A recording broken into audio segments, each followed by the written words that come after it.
День за днем корреспонденты нашего телеканала следят за событиями в республике и за ее пределами. Сегодня, подводя итоги этой недели, мы расскажем вам о самых заметных из них. Вы смотрите программу «Якутия. День за днем». В студии Петр Васильев. Здравствуйте. Вот о чем мы расскажем в ближайший час. Дональд Трамп выгнал Зеленского со встречи в Белом доме после спора о мире на Украине. Расскажем, как прошли переговоры. Герои России Андрея Григорьева чествовали в Якутске. Военнослужащему из Нюрбинского района вручили сертификат на 1,5 миллиона рублей. Военную комендатуру открыли в регионе. Впервые в Якутии сформировали новое военное подразделение. В поселке Батагай Верхоянского района открыли торгово-логистический центр. Это 9-й по счету ТЛЦ в Арктике. На минувшей неделе во всем мире отметили День белого медведя. Самую знаменитую питомицу ленинградского зоопарка, медведицу с якутским именем Харчану, проведали наши коллеги.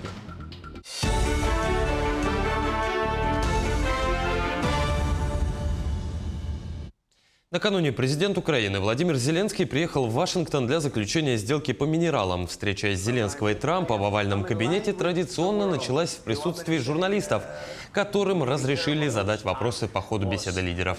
Однако импровизированный пресс-подход двух глав государств стремительно перерос в перепалку, когда один из журналистов спросил, что Трамп может ответить на обвинение в том, что он занял сторону президента России Владимира Путина. Тот, в свою очередь, заявил, что он на стороне Соединенных Штатов Америки и мира. Сейчас вы играете в карты, вы играете жизнями миллионов людей, вы играете с Третьей мировой войной, И то, что вы делаете, очень неуважительно по отношению к стране, к этой стране. Она поддерживала вас больше, чем многие люди говорили, что должны были бы. Так говорит. Украина может вернуться к переговорам с США, если президент страны Владимир Зеленский заявит, что хочет мира. Сейчас же он показывает себя как человек, который хочет воевать, заявил американский президент Дональд Трамп. Он отметил, что США не хотят играть в игры и желают заключения мира, а не продолжения конфликта в течение 10 лет. По его словам, президент Владимир Путин хочет завершить конфликт. Москва, в свою очередь, готова предложить США и другим западным партнерам участие в проектах по добыче редкоземельных металлов, в том числе на Донбассе и Новороссии. Об этом заявил российский президент Владимир Путин. По его словам, Москвы не касается соглашения между Киевом и Вашингтоном по редкоземельным металлам, но их запасы у украинской стороны еще нужно подтвердить. Россия и США могли бы обдумать совместный проект по производству алюминия, заявил Путин. Например, цитата: «В Красноярском крае еще в советское время были планы строительства новой гидроэлектростанции и создания дополнительных производств по выпуску алюминия», сказал глава государства. Между тем, Росконгресс в своем исследовании отмечает, что Украина потеряла значительную часть наиболее рентабельных месторождений полезных ископаемых после того, как ДНР, ЛНР, Запорожская и Херсонская области вошли в состав России. В частности, на Украине до 2014 года располагались 4 основных месторождения лития. Сейчас 2 из них находятся на российских территориях. Это Шевченковское литиевое рудное поле в ДНР с оцененными запасами в 13,8 миллионов тонн литиевой руды и месторождение Крутая Балка в Запорожской области, подходящее для открытой добычи. На этой неделе в Стамбуле состоялись переговоры между делегациями России и США. Они были посвящены возвращению к нормальной работе диппредставительств двух стран. Стамбульская встреча стала одним из итогов консультаций на высоком уровне в Саудовской Аравии. Эти и многие другие новости в дайджесте Максима Кардозу. Приветствую! Как обычно, неделя выдалась очень интересная. Сегодня в дайджесте будут новости политики, экономики и социальной сферы. Конечно, все мировое внимание было приковано к переговорам России и США в Стамбуле. Очередной раунд прошел в турецкой столице. По итогам встречи мало что известно пока, но стороны уже заявили о продолжении двухсторонней стабилизации работы дипломатических миссий. Также на встрече были достигнуты договоренности о новых контактах.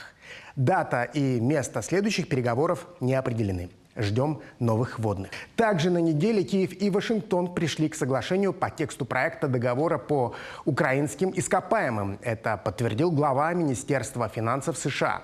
Сделка касается использования минералов, нефти и газа, но не предоставляет Украине гарантий безопасности. ФСБ показала кадры задержания и допросом двух мужчин, готовивших теракт против крымского митрополита Тихона. Они планировали взорвать бомбу в Сретенском монастыре. Один из задержанных, уроженец Украины, рассказал, что Главное управление разведки Украины завербовало его под угрозой расплаты над его родственниками. Бомбу планировалось заложить в жилом помещении митрополита в Сретенском монастыре. После исполнения преступного замысла террористы должны были покинуть Россию по поддельным паспортам. В Москве вручили премию общества «Знания». Поздравления лауреатам направил президент. В этом году было подано почти 20 тысяч заявок из всех российских регионов и десятков стран. 21 номинация, на минуточку. За вклад в просвещение в сфере культуры и искусства заветный куб получил председатель Союза театральных деятелей страны Владимир Машков. В категории «Проект» этой же номинации лучшим назван фестиваль «Гений места», организованный Мариинским театром под руководством Валерия Гергиева. В этот вечер наградили и выставку на ВДНХ «Россия». Еще про победы. Уроженка Крыма Юлия Павлякова стала победительницей конкурса красоты «Мисс Европа-2025», финал которого прошел в ливанском Бейруте. Наша соотечественница одержала победу, обойдя украинку и представительницу Болгарии. 4-е и 5-е места заняли участницы из Греции и Македонии, соответственно.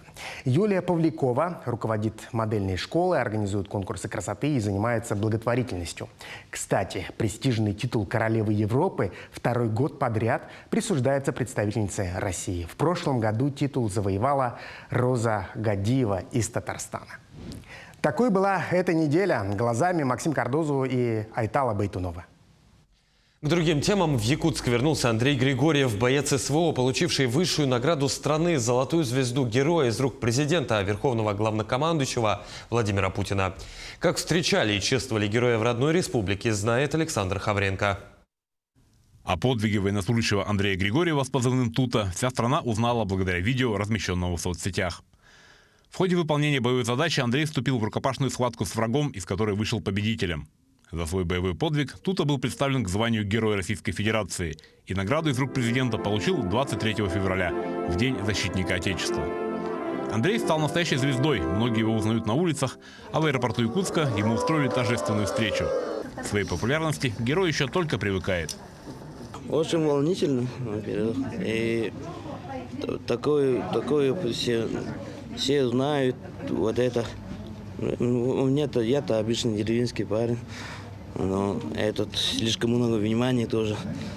Очень волнительно. Я сам не знаю, сейчас в Нюрбе приду, потом опять встреча, там с родными тоже, деревня, односельчанам. Потом, не знаю, ну, уже, наверное, скоро работать начну, наверное. Сильнее всего своего героя ждали родные. Жена, 5 детей и, конечно же, мама. Ольга Егоровна очень гордится, что ее сын удостоился столь высокой награды. Хотя новость о присвоении звания героя восприняла с небольшим удивлением. Мой сын же, он и ростом маленький, и худой. И это самое, как он может, тяга к жизни. Это, я так думаю. Он хотел остаться живым, потому что один из них все равно что-нибудь да случилось бы. Вот, а он хотел жить, очень хотел жить. Потому что у него 5 детей, жена любящая, да еще я, да еще много братьев, сестер и племянников тоже. В этот же день героя чествовали и в правительстве. Глава республики Айсан Николаев еще раз подчеркнул, что на таких простых парнях, как Андрей Григорьев, и держится наша страна. И благодаря его подвигу и подвигу всех воинов вскоре будет одержана победа. Тому, что в Якутии уже 11 героев России, рады и те, кто получил это звание чуть раньше. Это для нас гордость. Гордость, и это говорит о том, что у нас рождаются сильные люди и патриоты в республике. Определенные мечты, я понимал, что кто-то все равно будет героем назначить, но то, что такое количество, и я сам попаду в в касту героев, я, конечно же, этого не представлял. Кажется, гордость очень большую имею перед вами, перед всеми, вообще перед народом, перед землей своей. Глава республики вручил герою сертификат на 1,5 миллиона рублей. Андрей Григорьев в ответ преподнес Айсену Сергеевичу якутский нож, который уже стал символом якутян на специальной военной операции. Александр Хавренко, Георгий Григорьев, Якутск. Безусловно, сегодня нашего героя знают во всем мире. О том, почему его соперник назвал его лучшим бойцом, о происхождении своего позывного и многом другом он рассказал нашему телеканалу. С детства у нас даже в школе наши деды, там, родные, родители, там, все нас учили в любой ситуации оставаться человеком. Вот я уже знаю, что он уже все. Уважение. Он тоже достойно сражался за свою родину. Тут это меня с детства назвали. Старшие братья. Сначала там Тату, Тута поменялся. Потом, когда мы уже контракт подписали, уже инструкцию проходили, уже учили нас, как воевать, да? Там найдите себе позывной, чтобы короче был. Главное, короче, чтобы на рации быстро говорить. У меня как раз был название Тута. Вот я взял Тута позывной.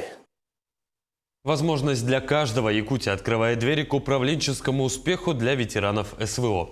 Для них появился уникальный шанс бесплатно повысить квалификацию в рамках программы «Якутия. Земля героев». Эта инициатива предоставит участникам возможность освоить управление в госсфере. Все подробности в следующем сюжете.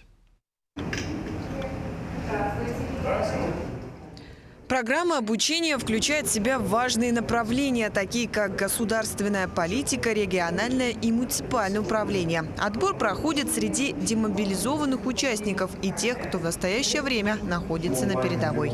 Включаем таких людей, отбираем тоже 25 наиболее мотивированных и лучше прошедших оценочные мероприятия, включаем их в резерв для того, чтобы потом, когда произойдет демобилизация, они могли начать обучение, уже не проходя никаких оценочных мероприятий. Таким образом, всего 50 человек мы можем в течение ближайшего месяца отобрать. Участвовать в программе могут граждане России, принимавшие участие в СВО, имеющие среднее, профессиональное или высшее образование. Оцениваются не только знания и компетенции, но и уровень мотивации, что подтверждает пример Николая Потапова, который давно решился на обучение. У меня есть мечта работать в IT-корпорации, возглавить IT-корпорацию. Начал создавать уже сеть IT-компаний и занимаюсь активной этой деятельностью. Но мне не хватает компетенций, то есть мне не хватает базовых знаний, которые должны даваться системным подходом. Наставник и тебя он дает базу, и ты на фундаменте этой базы уже можешь выстраивать опыт своей компании, строить опыт своей компании. Процедура подачи заявки на обучение по программе «Якутия. Земля героев» предельно проста. Участникам необходимо пройти 3 этапа – регистрацию, подтверждение анкеты и написание эссе. Все этапы необходимо завершить до 21 марта. Второй этап – это конкурсный отбор, это тестирование, диагностика управленческого опыта и потенциала. А также после того, как человек пройдет отбор, при успешном отборе он приглашается на очное собеседование. Программа обучения будет проводиться в различных форматах – очные сессии, дистанционные занятия, а также итоговый проект, который выпускники смогут реализовать на своих рабочих местах.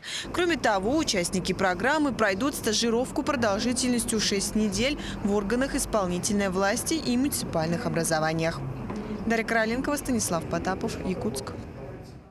Мы продолжим подводить итоги минувшей недели. После небольшой паузы оставайтесь с нами.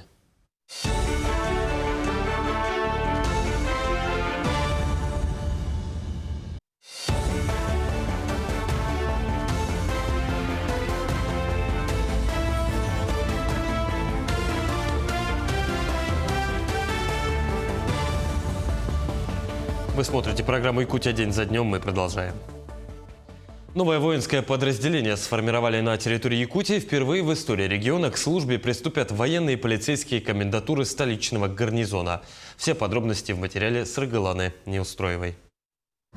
С большой силой приходит большая ответственность, гласит древняя пословица. Именно такой принцип закладывается в формирование личного состава военной полиции. Требования к таким бойцам намного выше, чем к обычным военнослужащим. Баир Бастуев, руководитель личного состава военной комендатуры Якутска, службе посвятил 25 лет. Он признается, быть военным – его призвание, другого выбора профессии у мужчины не могло и быть. В первую очередь это принципиальностью, ответственностью к своему делу. Ну и как пример он должен быть дисциплинированным. Вот такими качествами должен обладать сотрудник военной полиции. В задачи комендатуры, помимо прочего, входит и обеспечение безопасности бойцов специальной военной операции, адресная помощь каждому в защите их прав. Работать они могут и по части патриотического воспитания молодежи, в частности, проводить уроки мужества для школьников и участвовать в торжественных и памятных мероприятиях города. У нас есть классы, за которыми закреплены военнослужащие военной полиции и закреплены за нами. Мы приходим в эти классы, это и движения юноармейские у нас, и они к нам приходят, показываем наши особенности, особенности службы военной полиции. Пока в Якутии такого нет, но мы будем стремиться принимать исчерпывающие меры, организовывать взаимодействие по вот этим вопросам с правительствами, с органами местного управления в отдаленных районах, чтобы такие классы появились. Все специалисты якутской комендатуры прошли спецкурс переподготовки на базе учебного центра военной полиции во Владикавказе, где большое внимание уделяется не только развитию физических данных бойцов, но и изучению права. Даются основы, правовые основы применения специальных средств, опять же, физической силы и так далее. Заниматься ограничением конституционных прав человека в плане его задержания, доставления. И ни в коем при определенных обстоятельствах применения физической силы требует определенной психологической подготовки, физической подготовленности, ну и других морально-деловых качеств, которые военно-полицейские должны быть на высоком уровне. К своим обязанностям военная комендатура Якутска приступит уже 1 марта. Тогда же личный состав начнет патрулирование в местах скопления людей, где возможно нахождение военнослужащих. Кроме того, они будут обеспечивать охрану объектов вооруженных сил, а также в пределах компетенции противодействовать преступности в области обороны. Сахалина Михайлова, Георгий Григорьев, Якутск. Тимир Ад, железный конь, мотоцикл с таким названием, стал верным помощником бойцов в зоне СВО. Сделанный в Якутии мотоцикл отличается высокой надежностью и бесшумной работой, что значительно повышает безопасность и эффективность выполнения задач отряда. Бойцы добровольческого отряда футбольных фанатов «Испаньола» выразили свою благодарность за эту существенную помощь, отметив, что новый транспорт позволит им действовать более оперативно и незаметно. У нас есть штурмовой мотоотряд, мы уже использовали эндурики, только не электрические. Сейчас вот электрические, это вот первые будут пробники, потому что они работают тихо, посмотрим все-таки, насколько они быстрые. Потому что залог выполнения работы, поставленных задач и сохранения жизни сейчас на передовой – это быстрота перемещения. Насколько ты быстро перемещаешься, поэтому от этого многое зависит. Посмотрим, как они в работе. В зону специальной военной операции с Ленского района направились более 300 ребят. Кто-то из них геройски погиб, кто-то считается пропавшим.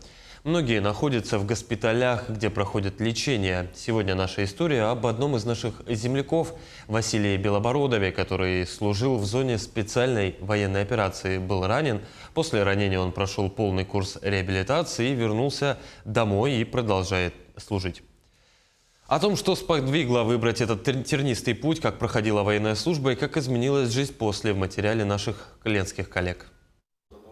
Попасть в зону СВО Василий хотел с самого начала военной операции. Но на тот момент у молодого человека только родилась дочка. Супруга попросила подождать мужа, пока ребенок немного подрастет. И когда дочке исполнилось полгода, Василий Сергеевич направился на СВО добровольцем. Это было 22 декабря 2022 года. Его и еще 14 добровольцев из Ленска направили во Владивосток. Нас очень хорошо тренировали. И стреляли мы очень много, и из гранатометов ребята стреляли, и медицинская подготовка в том числе. На медицинской подготовке я себя хорошо показал, меня назначили санитаром сначала взвода. В январе 2023 года Василия и еще несколько его товарищей отправили уже на Украину. Сначала мы были под Волновахой, линия обороны 3-4, то есть там еще далеко-далеко до фронта, прям снаряды противника периодически там долетали до города, до Волновахи. Вот. Ну, у нас как бы там ничего не трогало. Ну, это специально, чтобы попривыкли маленько, увидели, что это такое. После роту перебросили в Мариуполь, там тоже некоторое время проходили тренировки на воинскую слаженность. После на Угледар, а оттуда на передовую, где герой нашего сюжета служил командиром эвакуационной группы. Они эвакуировали раненых с поля боя, оказывали первую помощь и отправляли в госпиталя. Тот самый день в середине апреля 2023 года запомнится нашему герою на всю жизнь. Вместе с группой бойцов они отправились на выполнение очередного боевого задания. Я когда подорвался на мине, мина противопехотная, ПМ-4, насколько мне потом сказали.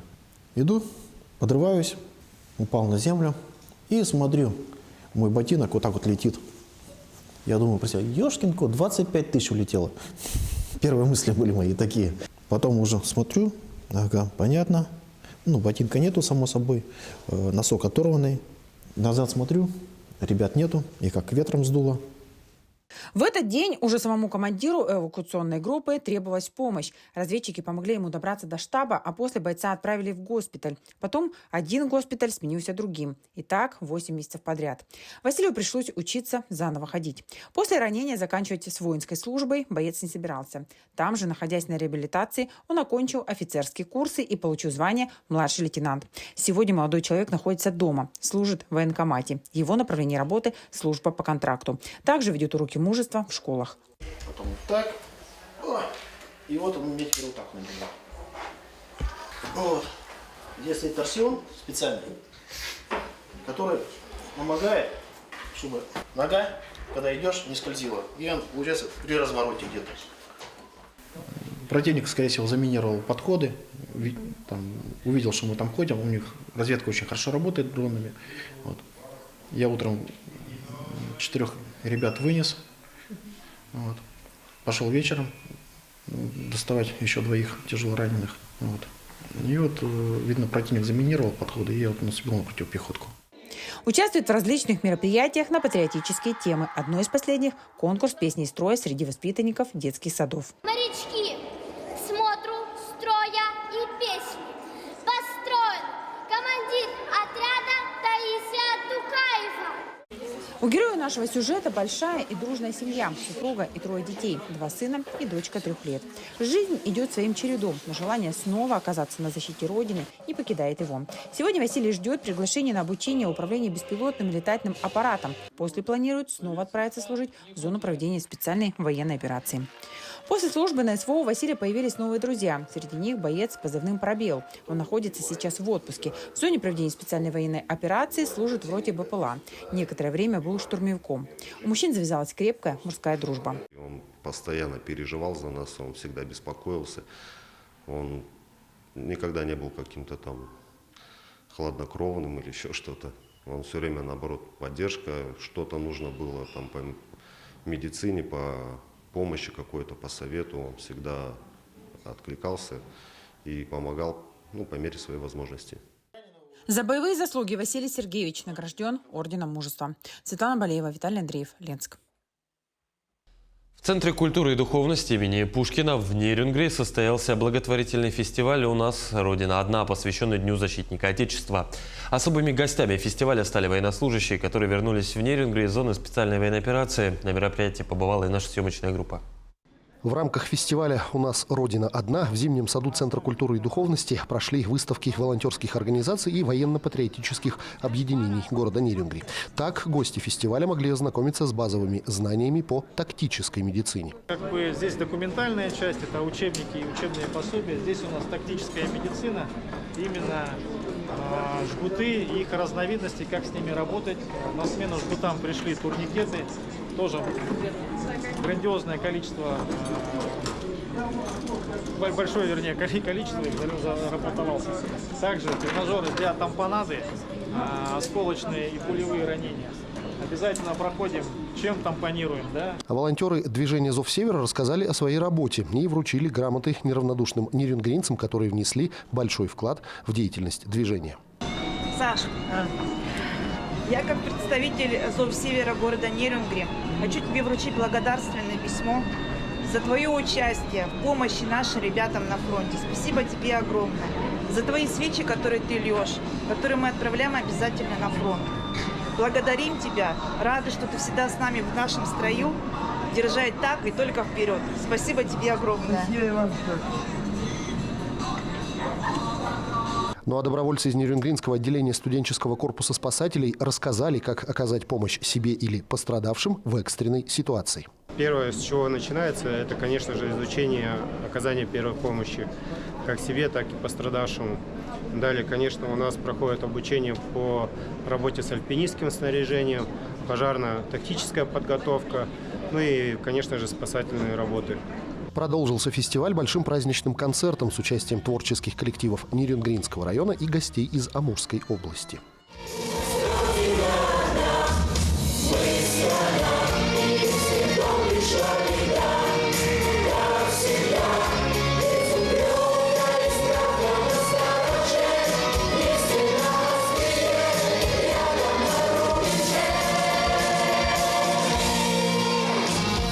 Касается концерта. Концерт у нас посвящен также Дню года защитника Отечества. Также у нас в этом году 80 лет Победы. Это тоже знаменательная дата. Туда мы тоже включили в наш праздник. К нам приехали наши гости из прекрасного города Тында, которые хотят поддержать наш благотворительный концерт, в нем поучаствовать. В этом году город Нерюнгри присоединился к инициативе города-побратима Тынды в проведении акции «Мой папа – герой». Почетный знак во время праздничного концерта впервые вручили 15 юным нерюнгринцам. Эта акция уже прогремела на территории Российской Федерации. Будут вручены медали детям, участникам специальной военной операции. Поэтому сегодня достойный из достоинших начала этой акции будет положено сегодня. Поэтому я поздравляю всех людей, которые защищают Родину, которые причастны к этому празднику. Всего самого доброго, счастья, все на общую победу. Пожелания в этот день в честь защитников Отечества звучали особенно искренне, и каждый старался найти те самые главные слова, чтобы поддержать земляков. Желаем победы, успешного возвращения встречного домой. Жители Нерюнгри встречали наших героев. Поздравляю всех с праздником прежде всего. Конечно же, мирного неба над головой, чтобы скорее наступила победа, чтобы все вернулись домой живыми, здоровыми. Я бы желала бойцам здоровья, счастья, чтобы они вернулись своим родным и близким. С 23 февраля, с Днем защитника Отечества. Все вырученные за благотворительный концерт средства, а это более 620 тысяч рублей, будут направлены на поддержку нерюнгринцев, выполняющих боевые задачи в зоне специальной военной операции. Иван Лазаренко, Вадим Барашков, Нерюнгри. Мы продолжим подводить итоги минувшей недели после небольшой паузы. Оставайтесь с нами.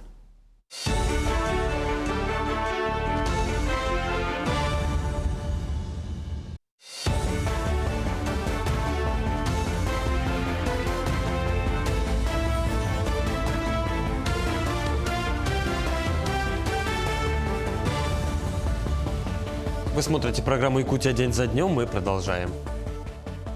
В Якутске прошло 11-е очередное заседание Государственного собрания республики. Народные депутаты избрали мировых судей Анабарского, Верхоянского, Нюрбинского, Мирнинского и Хангаласского районов. По решению парламентариев республиканский материнский капитал «Семья» теперь будет выдаваться не только при рождении третьего ребенка, но и при рождении каждого последующего. Размер единовременной выплаты составит 433 тысячи рублей с учетом целевого капитала «Дети столетия». Также изменения внесены в региональный закон о господдержке молодежи. Очень важные проекты постановлений касаемо прогнозного плана приватизации республики. Это касаемо нашей большой компании «Якутская энергоэнергетическая компания», потому что республика уже не первый год пытается там присутствовать в качестве акционера. Мы вначале по тем бесхозным сетям, которые у нас в республике имеются, их практически консолидировали. Мы их будем через корпорацию развития Якутии вносить как пакет акций в уставную долю акционерной компании «Якутия». Свою работу в Якутске возобновил домостроительный комбинат. Завод в свое время обеспечивал всю строительную отрасль региона. Были годы простоя и даже полного закрытия производства. Все подробности в сюжете Марферины Алексеевой. 3, 2, 1, пуск! здании демонтировали старые конструкции и оборудование. Освободили площадь, установили новые современные аппараты. Теперь завод будет выпускать панели и конструкции для социальных объектов, многоэтажных и частных жилых зданий. Пока планируется производить до 35 тысяч квадратных метров жилья в год. В 2023 году я дал задание отработать механизмы возврата предприятия в государственную собственность, и Республиканское ипотечное агентство, которое находится в собственности республики, провело работу по выкупу. И сегодня здание не просто выкуплено, но построена уже новая линия, которая позволяет уже выпускать достаточно широкий спектр строительной уже необходимой продукции, начиная от свай, заканчивая плитами. Мы уже планируем, что в следующем году начнется второй этап реконструкции, который позволит более чем в 3 раза увеличить выпуск продукции здесь свыше 100 тысяч квадратных метров. Задача завода – снижение стоимости квадратного метра на жилье в республике до 15%. За счет сокращения работы на стройплощадке, проще говоря, автоматизации процессов. Ставка бетона уже на пролет осуществляется автоматически.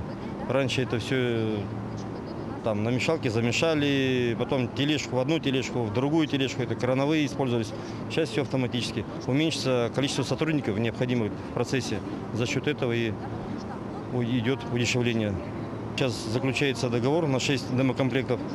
Это главный офис РИА заказывает нам на изготовление 6 домокомплектов, которые будут строиться на Звездном, сектор С. Домостроительный комбинат был построен в 1988 году. На пике производительности выпускал почти 100 тысяч квадратных метров жилья. В 90-х завод был приватизирован, а в конце 22-го перестал работать. Около 130 сотрудников предприятия были уволены. Сегодня же 90% работников уже модернизированного завода состоят из прежнего состава сотрудников. Я отработал на заводе довольно-таки долгое время, около 35 лет. Раньше цех вообще там кипел, завод тоже кипел, очень много народу было. И со временем это все как-то пришло там, к нашему большому сожалению, в унылое состояние. И тем более заказы у нас закончились, грубо говоря. И сейчас очень большие ожидания в том плане, что новый завод, будем работать по-новому, естественно, на новом оборудовании. В первую очередь продукция ДСК пойдет на строительство домов в столичных микрорайонах Звездный и Спортивный, самых крупных стройплощадках республики. Марферина Алексеева, Семен Семенов, Якутск. В поселке Батагай Верхоянского района открыли торгово-логистический центр. Это уже 9-й по счету ТЛЦ в Арктике и самый крупный из всех имеющихся. На площади более 1150 квадратных метров создана торговая инфраструктура с современным оборудованием, отвечающая всем стандартам и нормативам. Создание подобного центра подразумевает доставку продуктов, социально значимых и расширенного ассортимента товаров, в том числе овощей и фруктов, во все села района, в том числе труднодоступные. Будут там в дальнейшем еще также и цеха шоковой заморозки. Почему? Потому что мы предполагаем, что через торгово-логистический центр не только должна быть поставка продукции из Якутска, например, сюда, так, для жителей арктических наших районов, но и отсюда уже эти центры должны принимать местную продукцию, начиная от рыбы, заканчивая, например, дикоросами. И считаю, что это позволит, в том числе, конечно, повысить доходы местных жителей. Вообще очень хороший центр, еще раз говорю, цены очень хорошие, они не сильно отличаются от города Якутска. Конечно, для жителей Арктики это очень большой подарок, и уверен, что в логистическом центре все-таки будет постоянно ассортимент на хорошем уровне поддерживаться. На отчетах правительства среди множества вопросов, поступающих от жителей алмазной столицы, были и вопросы по росту цен на хлеб и качеству контроля. Сколько пекарен сегодня есть в районе, в каких количествах пекут хлеб, а также каков ассортимент продаваемых хлебобулочных и кулинарных изделий, узнал наш корреспондент. Хлеб – это, пожалуй, тот продукт, который занимает особое место в рационе каждого человека. В Мирнинском районе проживает более 73 тысяч людей. Потребность района на сегодня обеспечивает 21 предприятие по производству хлеба и хлебобулочных изделий.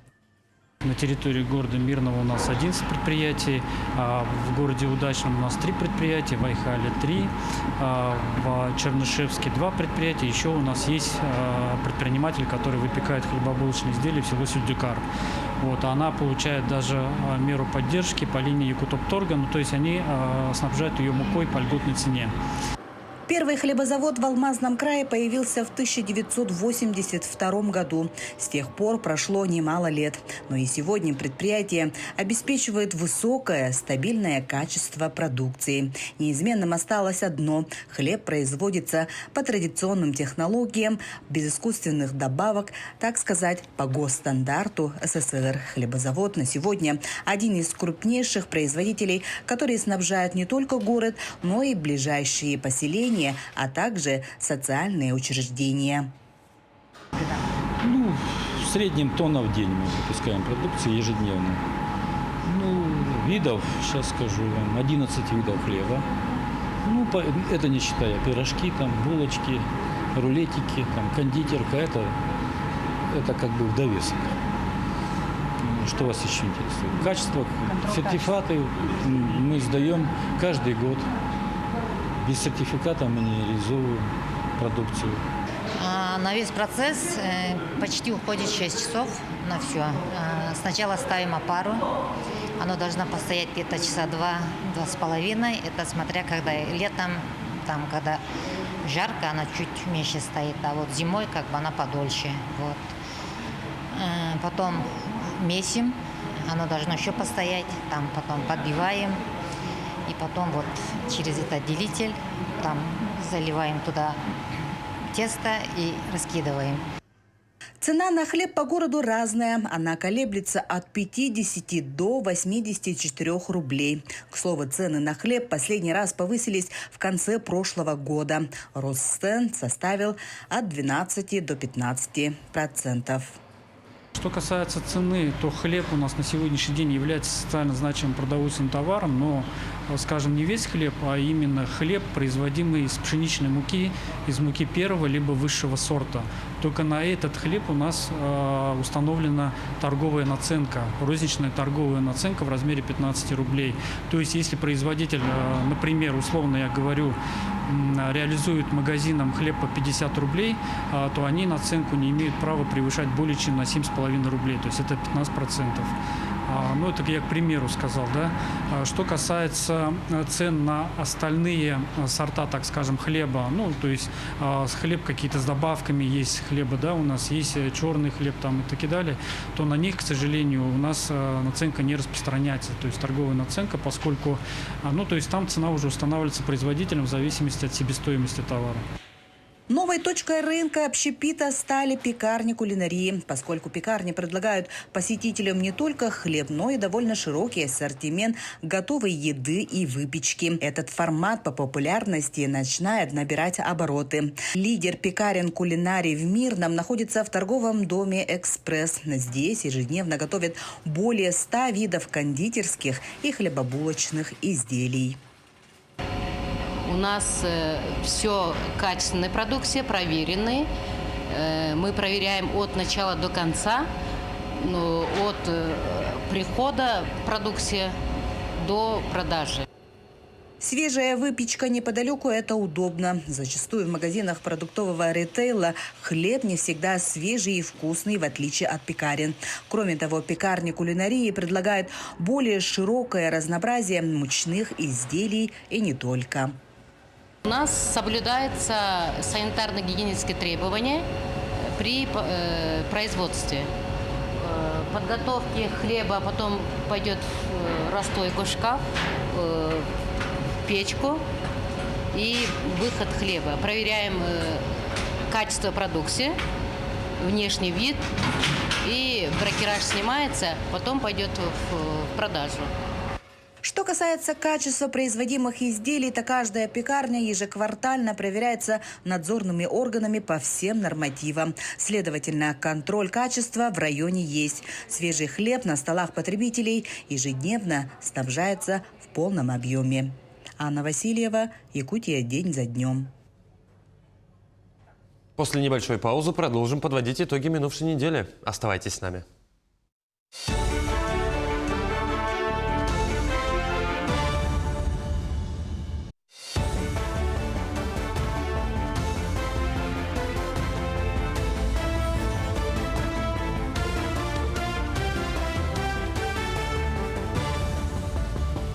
Вы смотрите программу «Якутия. День за днем». Мы продолжаем. 25 лет назад первый президент республики Михаил Николаев учредил Национальный день здоровья в регионе. Этот праздник отмечается ежегодно в последнее воскресенье февраля. В юбилейный год торжества прошли на родине Михаила Николаева в Хангаласском районе. Подробнее о мероприятиях расскажет Виолетта Засимова. Открытие юбилейного форума под названием «Национальный день здоровья в Республике Саха-Якутия. 25 лет традиций и достижений» состоялось в Николаев-центре села Чапаево. В нем приняли участие представители здравоохранения, образования, науки, спорта, бизнеса и общественности. Хочется отметить, что Михаил Ефимович тот человек, который стоял у истоков формирования отношения в республике к здоровому образу жизни. И вот мы сегодня в селе Актемцы, в Николаев-центре, проводим анализ, научный анализ, общественный анализ, как за 25 лет вот доктрина, принятая первым президентом и обществом нашей республики, повлияла на формирование здоровья населения, как развивается здравоохранение, философия и образ жизни в нашей республике по формированию здорового образа жизни. После торжественного открытия начал свою работу круглый стол, на котором были представлены доклады на темы такие, как трезвость, основа здорового образа жизни, здоровое питание школьников Якутии, оздоровление населения и другие. И сегодня можем с гордостью сказать, что у нас есть определенные успехи. Продолжительность жизни у нас на сегодняшний день достигла 73 лет. Наша республика является одной из всех регионов страны, которая имеет высокие показатели рождаемости. В это же время в городе Покровске активно работала ярмарка здоровья. С 10 утра до 15 часов все желающие могли бесплатно пройти комплекс диагностических исследований и получить консультации квалифицированных врачей. Проблема у нас с неврологом в Покровске. Нету невролога. Вот поэтому приходится ездить в город, чтобы показаться. А сегодня здесь очень много врачей. Все осматривают, все довольные. Ярмарка эта организована для нас. Очень хорошо. Ажиотаж был такой, что прием медицинских специалистов начался на полчаса раньше заявленного времени из-за большого количества людей, приехавших из других населенных пунктов Улуса. Большим спросом пользуются врачи-кардиологи, терапевты, врачи УЗИ, эндокринологи, неврологи, оториноларингологи. Кроме того, мероприятия были организованы и для школьников. Например, в Покровской средней школе номер 2 для учащихся начальных классов прошла интерактивная игра «Секреты здорового питания». А для старших ребят были проведены лекции о вреде электронных сигарет, репродуктивном здоровье и профилактике кожных заболеваний.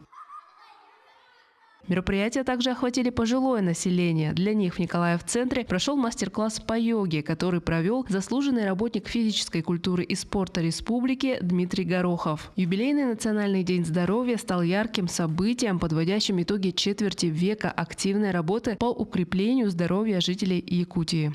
Виолетта Засимова, Якутия. День за днем. В Алдании восстановление легендарного автомобиля ЗИС-5 идет полным ходом. Напомню, машина военных лет является городским памятником первым дорожным строителям. Именно такие трехтонки стали появляться на Южно-Якутской трассе в 30-х годах прошлого века. Над возвращением к жизни работает группа энтузиастов. Процесс, требующий колоссальных трудозатрат, мастеров захватил полностью. Подробности в сюжете наших коллег. В гаражном боксе Алданского объединения «Содействие развитию предпринимательства» продолжается восстановление автомобиля ЗИС-5. Трехтонка, одна из самых ходовых машин в годы Великой Отечественной войны, является в Алдане памятником первым дорожным строителям. Именно с полуторки в 30-е годы прошлого века началось становление автомобильного хозяйства Южной Якутии. Такой шанс выпадает раз в жизни прикоснуться, скажем так, к былому величию тех людей, которые работали в боевых условиях на этих машинах. Поэтому все мы занялись восстановлением этой машины, по большому счету, только на своем энтузиазме. Инициатива восстановления автомобиля, воплотившего в себе историю страны и района, принадлежала городским властям. Идею поддержал коллектив объединения. Над воссозданием машины трудятся 7 человек. Сварщик Вадим Лёлечкин реконструирует кабину и кузов. Первой проблемой, с которой столкнулся мастер, стало отсутствие заводских чертежей. Достать их было непросто. Камешками преткновения в рабочем процессе становится несоответствие графиков фактическим конструкциям. Чаще всего искать истину приходится практическим путем. Даже есть чертежи такие, которые половина указана в дюймах размеры, то есть еще старые американские, а есть уже современные, то есть и каждый их по-своему переводил, каждый их по-своему трактовал, то есть и вот эти вот несоответствия, они все в общем накладываются. И приходится как бы изготавливать несколько вариантов и смотреть уже, запчасти какой-нибудь, там, детали. В свободное время мастера изучают предложения по продаже запчастей для ретротехники на всевозможных форумах и чатах. Вот эту деталь удалось найти только в Нижнем Новгороде. Посылка придет через пару недель. Приходится общаться на форумах, чатах где-то с кем-то, кто копом занимается, вот эти вот, как они там называются, металлисты там или как их там. Все, у них там, посмотри, что у меня есть, посмотри, что у меня есть там. И перелопачиваешь кучу металла, чтобы посмотреть, может попадаются детали. Вот так вот я фаркоп нашел на него в Нижнем Новгороде. Вот вчера отправили его. Однако большинство оригинальных деталей на ЗИС-5 сегодня найти нереально. Некоторые элементы выполняются в прямом смысле вручную. Что-то пришлось заказывать на российских заводах, многое делается в цехах объединения. Мастера-энтузиасты изготавливают не только запчасти, но и инструменты, трафареты и прессы, а также расходные материалы. Рамки делать на стекла, там специально собрали приспособления на пресс, чтобы выдавливать эти рамки, все это производить дело. На заводе это все собирается с помощью кондукторов, там, то есть уже производство настроено. А у нас здесь машина эта появилась только осенью, поэтому для нее, естественно, ничего нет, приходится все самим делать. ЗИС-5 конструировался по упрощенной модификации. В его изготовлении использовались преимущественно металл и дерево. Сложности восстановительных работ связаны не только с поиском оригинальных деталей или их производством. Найти доски нужного качества тоже непросто. Материал можно взять на предназначенных к сносу старых постройках. Приходится доставать доски вот такие именно, потому что они уже как лиственница, она отстояла. То есть она уже такая, можно сказать, смола уже закристаллизовалась в ней. То есть дерево, его пилишь, оно аж звенит. То есть свежий материал не придет. Даже привозили свежий груз, он немножко в тепле полежал. И у нас в Алдане даже по сути сушилок нету, чтобы нормальный лес сделать. Главная сложность в восстановлении трехтонки заключалась в двигателе. В условиях современных технологий его запуск невозможен, поскольку производство низкооктановых видов топлива уже в прошлом. Чтобы машина тронулась на 92-м бензине, некоторые ее характеристики были изменены. Во-первых, расточили, сделали зазор между поршнем и стенкой гильзы немножко поменьше, чем заводской допуск. Это раз. Во-вторых, фрезернули головку и фрезернули плоскость блока. То есть тем самым уменьшили камеру сгорания для того, чтобы поднять степень сжатия. В прошлом этот автомобиль преодолел тысячи километров дорог. Его максимальная скорость не превышала 30 километров в час. Ожидается, что легендарный ЗИС вновь встанет в строй в День Победы. Трехтонка пройдет по улицам города в колонне ретротехники. Татьяна Вахнина, Сергей Шипачев, Александр Лукин, Алдан. На этой неделе во всем мире отметили День белого медведя. Самую знаменитую питомицу Ленинградского зоопарка, медведицу с якутским именем Харчана, проведала моя коллега Айсена Бурнашова. Чем медведица питается, как развлекается, а еще кто из животных Ленинградского зоопарка понимает якутский язык? Все ответы в сюжете. Смотри, Надюш, Мишка. Вау! Мишка. Это кто? Мишка. Мишка. Под восторженные взгляды посетителей Харчана выходят на площадку. У любимицы зоопарка по расписанию обед. Сегодня рыбный день. В этот день она получает 8 килограмм рыбы. Эта рыба достаточно разнообразная. Это белая рыба нескольких видов. Соответственно, это форель 3,5 килограмма, также треска, скумбрия и немножко зубатки. А еще у медведицы есть день кроличий, говяжий, куриный. Рациону харчаны позавидуют каждый. Следят и за фигурой питомицы. Раз в неделю разгрузка. Подают только овощи. Сервируют блюда креативно. То в пакете вынесут, то в коробочке. Вот коробка сама по себе – это предмет, еда в коробке – это уже комбинированное, то есть смешанное обогащение. Ну и, соответственно, мы стараемся разнообразить как и сами обогащения в течение недели, так и иногда давать что-то попроще, что-то посложнее, чтобы как раз, да, действительно она не скучала, развивалась. Скучать малышке не приходится. Харчана знает толк в развлечениях. Достанет замерзший мяч, сразится с мешком, в футбол поиграет. Медведице 8. Молодая девушка по человеческим меркам. Взрослая, но с детским любопытством рассматривает игрушки. Особенно любит красный буёк. Не расстается с ним с детства, с Якутии. Да, она с этой игрушкой приехала к нам, вот она всячески все-таки пыталась ее там разгрызть, но, видимо, очень оказалась крепкая. И она вот и с ней любит играть, она одна из ее любимых до сих пор.